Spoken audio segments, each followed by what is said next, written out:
Hey everybody, and welcome to Lost Genre Tales from Reddit. This video is a pilot test to a new type of video that I want to offer you guys, with stories that are different from the ones that you're used to getting from me. So on that note, I'd like to ask you guys to please give me feedback regarding whether you like these videos or not. These videos are not gonna replace my typical videos with updates. These are additional videos that are gonna come out every once in a while. Now, let's get started with that story. This post is from the subreddit Tales from the Front Desk, and it's by user Shipping My World.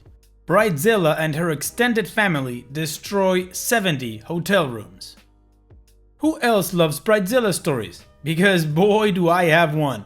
Buckle up because it's a long one. It includes drunken adults and minors, shoplifting, the end of at least 2 relationships, a very long visit from your friendly neighborhood police officers, a few evictions, and a crap ton of overtime for my employees.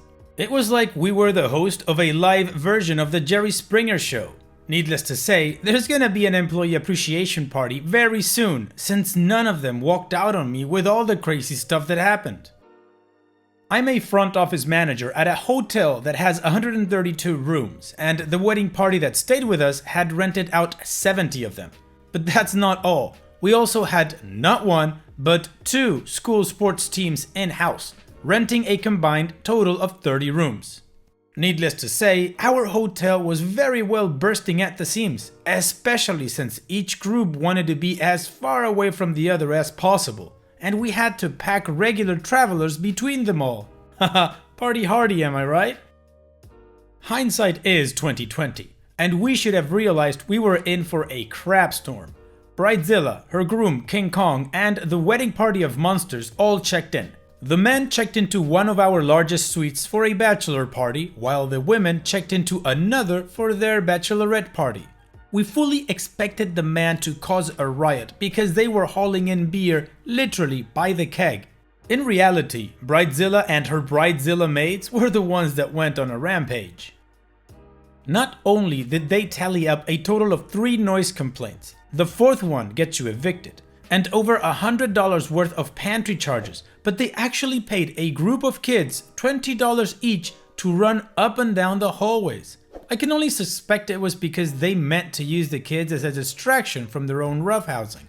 The employee on duty that night said a guest came down to report that they thought the room was being used to film a Girls Gone Wild video. But the sun eventually set and I came in to work my morning shift the next day. I stupidly didn't see all the red flags sailing right in front of my face. Less than 15 minutes into my shift, Bridezilla's maid of honor comes down. She sees that I'm standing behind the desk and wearing a name tag, so she rightfully treats me like I'm not a human being. Because, as we all know, people that work in customer service are just robots in cheap flesh suits. Beep boop. She chews me out a little bit for my employees' despicable behavior last night towards herself and her best friends. I run through my programming and run apologize template 012 and say, we're sorry to have made her feel disrespected and insulted, but inform her that her room had multiple noise complaints against it.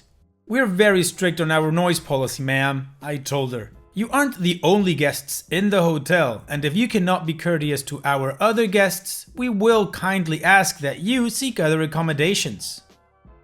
Bridezilla's maid of honor didn't like that. She said, well, it's just my opinion.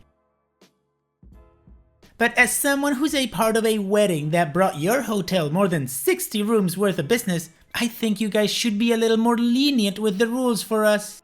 Unfortunately, my SAS module was not installed at the time due to a lack of sleep. So I, instead of going Minnesota nice on her, told her, we're trying to provide a consistent experience to all guests. I know you guys are throwing a party and it's a happy time for many of you, but we cannot bend on our noise policy.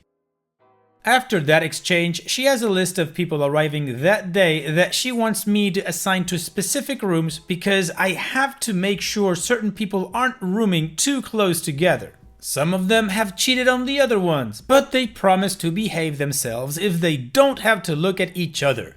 Now, I may just be a simple robot that cannot consume liquid beverages, but in my opinion, I don't believe X's and alcohol mix well. Maid of Honor also asked for housekeeping to come up as soon as possible to clean their trashed room, because they're going to use it as a prep room for the wedding. The housekeeping executive doesn't even show up for another hour, and I refused to leave the desk to spend time cleaning their room. I told her she'd have to wait a bit before someone came in, to which she again offered her opinion and said, "I really think a hotel this big should have someone always on duty for stuff like this." By now it's 9 a.m, basically dawn of the second day, and would you believe it? People for the wedding are already showing up to check in. It's wonderful that all these people are so punctual that they're an entire 6 hours early just so they aren't late. Graciously, we were not full the previous night, so I allowed them all to check into rooms as they showed up. But you wanna know what I honestly thought? They all looked like clones of that woman from the "that is my opinion" gif that I keep referencing. And I did not want to test how well my eardrums could stand up to a whole choir of sirens. The small highlight to the busy morning is that there was a professional that came in and did the hair for all the kids involved in the wedding party. She did up flowers in all the girls' hair. They all looked effing adorable running through the breakfast area and were so excited to show off their new dresses to anyone that walked past them. I hope Bridezilla doesn't influence those kids' behavior too much. The rest of the morning passes by in a flash. I'd done at least 40 of the 75 arrivals we had for the day. The PM shift arrives and I catch her up to speed and offer to stay late with her. I expected it to be just as crazy until the wedding starts at 5. She declines and says she'll be fine, a response which she tells me she regretted in a text later that night. At 5 o'clock, she had a line of people out the door. All of them are a part of the wedding group and screaming at her because they're now late for the wedding. More than 5 women were demanding she give them keys so they could change in the rooms without having to bother with trivial things like payment or signatures. She was a trooper and stood her ground, asking all of them to wait their turn to check in. My houseman on duty even offered to help her if she signed into the second computer for him, but that small ray of hope was quickly squashed. A mother on the 3rd floor called down to inform us that her son had swallowed a large quantity of pool water. The pool water upset his stomach and he ended up vomiting all over the elevator and 3rd floor. The very same floor that the wedding party was pre-assigned and checking into. So he had to go deal with that. Once that rush was over with, all was quiet for a few peaceful hours. Then it was time for the shuttle to pick them up. Weddings usually all follow the same pattern. They ask for shuttle services from 8 p.m. until 1 a.m. Happy to pay our outlandish fee for the private use of the shuttle. Then, no one bothers to use it until 11 p.m. At which point, the alcohol makes them view the shuttle as a clown car and they all believe they've joined the circus. Tonight followed the same pattern with only one exception. At 8:30, the driver had a single woman ride it back to the hotel, sobbing her eyes out. She told him that he saw her fiancé making out with her cousin behind the reception hall and couldn't believe it. He tries to offer her comforting words on the way back, but I'm told it was an all-around awkward 15-minute ride. When she gets back to the hotel, she demanded from the desk that we take her card off file and make her ex-fiancé pay. Except we don't, because we need him to come down and slide his card. The chances of that happening were slim to none. So, as my shuttle driver was busy acting as the Ronald McDonald clown bus, stuffing people to triple the legal capacity into it, since not a single one of them bothered listening to him, I'm sure you all have one burning question in mind. What about those sports teams? Have they caused any problems? Can you guess the answer? If you guessed yes, then you're right. One of the 2 teams had rented out a conference room to have a pizza party in. They were informed several times they only had the room from 5 p.m. until 9 p.m. And after the children stuffed themselves full of pizza, they ran off to use the swimming pool. And as I'm sure you're all aware, global law states that if you are at a hotel for your kids' sports events, you are legally allowed to get completely wasted. And I mean absolutely crap-faced. At that point, the hotel staff is supposed to babysit your gremlins so you can party like you're 21 again. Isn't that swell? So our houseman is trying to get the kids to behave themselves and stay quiet in the pool while the front desk is threatening to evict the parents. Because it's now 10:30 and Party in the USA by Miley Cyrus is being blasted from the conference room and can be heard throughout every inch of the hotel. Meanwhile, the one singular mother that was being responsible stopped by the desk with about 20 bottles of Diet Coke and her son. Apparently, our vending machine is broken on the second floor. She said that her son put in the money and then proceeded to press the button 100 times while waiting for his soda. And he must have the strategy guide for that vending machine downloaded to his phone because he knew just the right amount of times to push the buttons so that the machine would continue spitting out pops.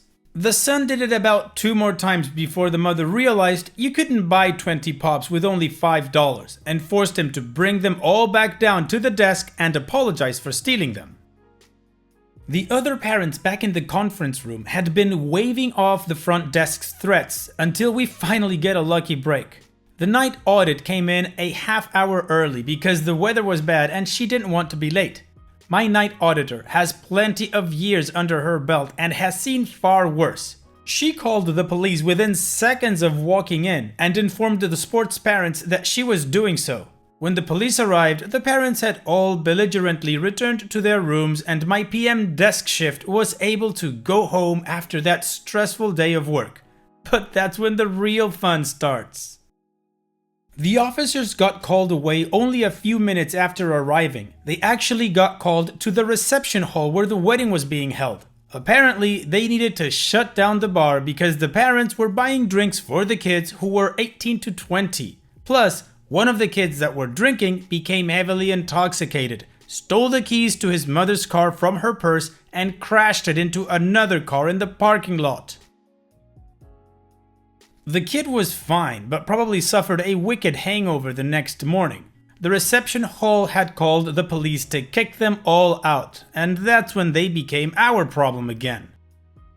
You see, the driver, who'd still had pickups at 12, 12:30 and 1, now had to pick them all up at 12. There were at least 35 people cramming into the bus, each of which was holding a beer glass with at least half a pint of beer in it. He puts his foot down then, turned off the shuttle and told them they weren't allowed to have open alcoholic beverages while in a vehicle and would not drive them back until they all disposed of them. Needless to say, it didn't go over well. None of them listened to him and just berated him to bring them back because it was cold. One of the officers on site came over and told the driver that they'd be willing to escort him back and would overlook the many passengers and their open alcohol just so they could get these people back inside. So, when the shuttle and the police entourage show up at the hotel a half hour later, it was like unleashing Pandora's box upon the building. 4 officers even stayed around to help the night audit deal with all the drunk and disorderly, because there were a lot of complaints. The first thing that happened was that someone was complaining about a room on the first floor. Someone was attempting to do an amateur remake of 50 Shades of Grey and was not being subtle about it. Then there was screaming and yelling and the breaking of lamps. Remember that cousin that broke up someone's relationship earlier? Well, she apparently had a fiancé of her own, and while she was doing the nasty with another man, her drunken fiancé walked in on them. It didn't end well, and we had to evict all 3 of them. Meanwhile, on the 3rd floor, Girls Gone Wild had resumed in full force. The night audit went up with one of the officers to tell the group that this was their final warning before they were evicted from the hotel as well. While she was doing so, a man in the room across the hall opened his door to yell at the night audit. His exact words were, "Why are you dragging me out of bed? Do something about this damn noise." Before the officer, that I presumed the old man didn't see, could say anything, the night audit spun on him and said, "You got out of the bed out of your own volition, sir. We're dealing with the situation." It's all the same song and dance for the next few hours. People call to complain, the audit and officers deal with it, and eventually everyone slips into sleep. Please read "slips into sleep" as "became blackout drunk and passed out." Apparently, the officers were having a slow night and 2 of them stayed until the night audit was done since she didn't feel safe on her own. My houseman stayed until 3 a.m. to help the night audit with moral support and cleaning the hallways because they were trashed with a capital T. Towards the end of the evening, a man comes down to our pantry, takes an arm full of random items and starts walking away. He's clearly drunk because the officers watched him bewilderingly and the night audit calls out asking if the man would like to charge his items to his room. Said man must have actually been 3 deer in a trench coat because he sprinted off the second she asked. An officer caught him, but he was so drunk that our night audit took pity and said that we wouldn't press charges and asked to just escort him back to the room. And now the next day. I come in at 7 a.m. and I'm caught up to speed. I tell you, seeing a cop standing around at the front desk does not do my heart any good. The morning was quiet, too quiet, and then I hear it. The drunken heavy stomps down the staircase, the screaming agony of a stomach demanding food above alcohol, and Bridezilla descends into the lobby with a hunger that can only be satisfied by screaming at the front office manager. So I take it, listening to her scream and demand that everyone in her party is refunded. All 70 rooms. She can't believe that we had the audacity to call the cops on her friends and family. "It's a wedding," she shouts over and over. "We're supposed to have fun, not be treated like a bunch of dogs." I really didn't want to deal with her BS, so I told her, "Ma'am, you must keep it down or else I will have to call the cops back. Our employees were verbally threatened by some of your guests last night and did not feel safe." I wanted to say that if they didn't want to be treated like dogs, they shouldn't act like dogs then, but I felt that may be a little too unprofessional and couldn't override my own programming. So the wedding party began to check out, but not before they trashed breakfast. There was food dropped, coffee spilled, and my 2 breakfast attendants swear it was done on purpose. When they were cleaning up, someone spilled coffee. A bridesmaid knocked over another cup of coffee, and they all snickered at them. What is this, Mean Girls 2? And that is my tale of Bridezilla. I did get 2 emails from our guest relations department saying that there have been complaints opened up against us about employee behavior that night. But they're both from members of the wedding party, so all I have to do is submit a copy of the police report and I think we'll be good. I pray that all of you will never have to deal with Bridezillas of your own, and if you do, Godspeed and good luck. Wow, Opie, that story was so much more than just a Bridezilla. It was everything. It was a complete and perfect crap storm. Bridezilla, maid of honor, cousins against cousins and their fiancés and the fights and the lamps and the sports kids and all of that stuff. Man, that poor staff. Your employee appreciation party is a thing that has to happen. Whew, again, I'm still overwhelmed about how much of a mess this whole night was. It's ridiculous. Anyways, thanks for sharing, OP, and take care. And it's that time that we've reached the end of the video. I hope you enjoyed today's stories. I certainly did reading them to you. So if you did, then go ahead and give the video a like. And don't forget to subscribe to the channel and become a member of our Discord community that just keeps growing and it is fantastic. And like I said in the beginning of the video, all of the relevant links are in the video description below, so be sure to check them out. And finally, I'd like to thank you all for taking the time to watch this video. It really does mean a lot to me that you guys enjoy this content, so thank you once again. And having said all that, I will see you guys in the next video.